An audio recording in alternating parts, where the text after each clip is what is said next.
Premier point, il faut avoir des orientations claires. C'est le point le plus important. Il faut avoir une vision qui prenne en compte les clients, les prospects. On ne les a pas beaucoup cités tout à l'heure, mais c'est important.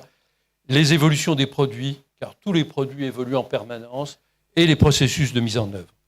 Et le manque d'orientation explique, dans un certain nombre de cas, les difficultés rencontrées.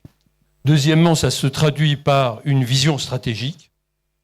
Alors pourquoi il faut une vision stratégique? C'est tout simplement parce qu'il faut mobiliser. Et que vous ne les mobilisez pas en leur disant « demain, vous serez plus riche ». Ça ne suffit pas. Donc il faut expliquer aux gens de l'entreprise d'abord, donc les salariés, les administrateurs, où on veut aller.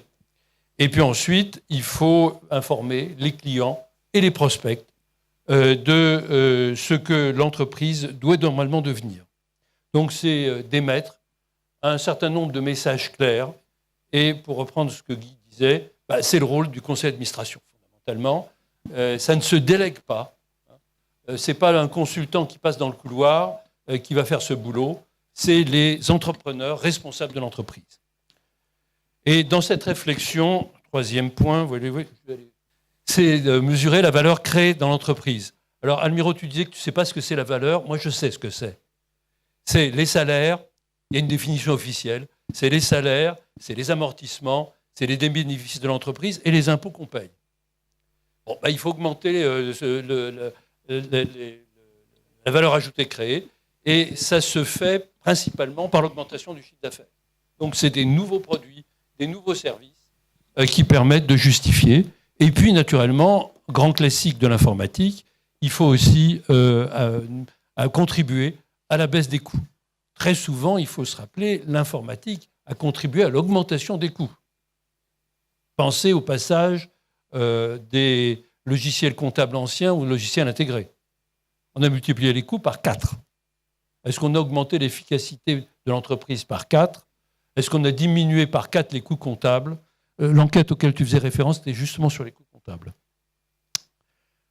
Alors voilà, si on ne fait pas ni l'un ni l'autre, et qu'on dit ça va se traduire par une amélioration du bien-être des gens, par un bonheur plus grand, vous ne faites pas d'illusions, les résultats ne seront pas au rendez-vous.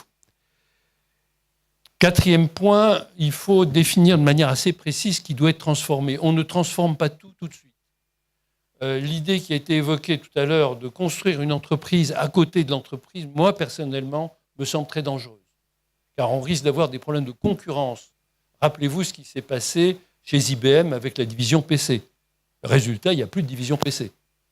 Le poids des mainframes l'a emporté sur les PC. Je ne sais pas si c'était une bonne stratégie. En tant qu'actionnaire, j'ai vendu une partie de mes actions il y a longtemps. Et il faut donc développer dans l'entreprise, au sein de l'entreprise, une activité, et une activité qui soit rentable rapidement. Ce n'est pas facile et ce n'est pas évident. Donc définir, c'est là où il faut bien réfléchir sur la tactique. Dernier point, il faut enlever l'idée qu'on va construire une nouvelle entreprise sur les ruines de l'ancienne entreprise. Ça, c'est aussi une idée qu'on voit de temps en temps et qui me semble, en tous les cas, risquée. Cinquième point, il faut, je crois que je ne suis pas le seul à l'avoir dit, donc je vais être très rapide, il faut faire évoluer l'organisation. Et il faut faire évoluer d'abord le modèle de l'organisation, puis ensuite faire évoluer les processus. Alors, on l'a commencé déjà il y a une vingtaine d'années, mais il y a encore beaucoup de travail à faire. Il faut faire évoluer les données. Qu'y a-t-il de commun entre le fichier client d'une PME où il y a le nom, l'adresse et éventuellement un numéro de téléphone et les bases de données que des opérateurs comme Amazon ou Google ont pu développer sur leurs clients? Et il faut faire évoluer ces processus principalement par les nouvelles technologies qui nous offrent des possibilités. Ce n'est pas la solution à tous les problèmes, mais c'est manifestement quand même une force importante. Oui. Réfléchir de manière systématique et non de manière analytique, ça a été évoqué aussi, un point très important. Traditionnellement, nous avons un mode de pensée par petites boîtes. Et on classe les idées dans les petites boîtes. Il y a une école qui est spécialisée dans ça. J'ai un fils qui a fait aussi la même école que toi, et je vois bien, il raisonne par petites boîtes, et il range ses petites boîtes dans... ça, c'est, à mon avis, un peu dépassé. Et c'est pas sympa pour tous les gens qui raisonnent de manière analytique. J'en suis aussi, alors... Bon, en tous les cas, il faut raisonner maintenant d'une manière plus orientée système. Donc, il faut penser plateforme. Et l'organisation même d'une plateforme, c'est de développer un système d'information autour d'une base informatique solide. Et donc, il faut avoir une approche système. 2 points ensuite très importants. Il faut renforcer le rôle des dirigeants. En informatique, traditionnellement, les dirigeants ne sont pas en ligne, sont pas en direct. Ils préfèrent transférer les responsabilités aux informaticiens, ce qui est le rôle de la DSI. Mais de plus en plus, ils vont devoir prendre en charge un certain nombre d'innovations. C'est le rôle de l'entrepreneur. Rappelez-vous, alors j'ai mis des citations, chacun ses citations, moi c'est Schumpeter. Quelques citations intéressantes. Le rôle de l'entrepreneur consiste à réformer ou à révolutionner la routine de production en exploitant une invention ou plus généralement une possibilité technique inédite. Et ça date de 1942. Un bouquin fondamental qui est un peu oublié aujourd'hui et qui est quand même très important dans la pensée économique. Ensuite, deuxième point très important, c'est de faire évoluer la culture de l'entreprise. Toutes les entreprises ont un mode de pensée. Il y a une culture. Quand on rentre dans l'entreprise, on a 6 mois d'adaptation pour bien comprendre le mode de pensée. Souvent, ces modes de pensée ont un défaut, c'est qu'elles légitiment la démarche que l'on a.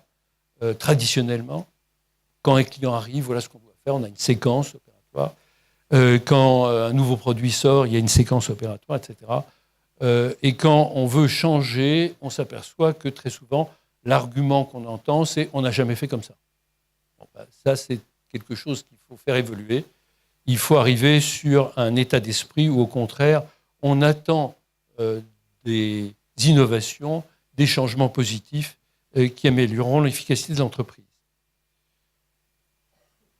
Enfin, point qu'il ne faut pas oublier, je sais que dans la salle, il y a pas mal de DSI, le rôle du DSI va changer, ça c'est évident. Le DSI responsable du matériel, déjà, c'est fortement entamé. Le DSI chef de projet ou super chef de projet, ça joue encore un rôle important, mais de plus en plus, il va devoir évoluer vers des fonctions de type CEO, c'est-à-dire d'agir par délégation du conseil d'administration ou du président pour faire évoluer les processus et les produits de l'entreprise. Enfin, un dernier point, il faut s'assurer qu'on crée de la valeur pour l'entreprise. Beaucoup de développements qui ont été faits dans le passé n'ont pas créé la valeur. Comme l'a très bien dit Almiro, il ne faut pas créer la valeur chez les fournisseurs, mais dans l'entreprise. Ça me semble un objectif fondamental de la gouvernance de l'entreprise. Et il faut démontrer, on va essayer de démontrer en tous les cas, que le paradoxe de Solow était sûrement vrai en 1986. C'est ça ? 7 86, c'est l'année où il a eu le prix Nobel. 87, il faut montrer qu'effectivement, il y a une amélioration significative et c'est le rôle de la gouvernance des entreprises. Et ce sera mon dernier slide. Il y a des enjeux considérables et ça concerne toutes les entreprises, petites, grandes. Ça concerne aussi les administrations. Si elles ne font pas l'évolution, selon le mot de Maurice Lévy, elles seront ubérisées. Et si elles veulent éviter d'ubériser, il faut faire de la gouvernance. Et pas de la gouvernance informatique, ça c'est un autre sujet, mais de la gouvernance des systèmes d'information.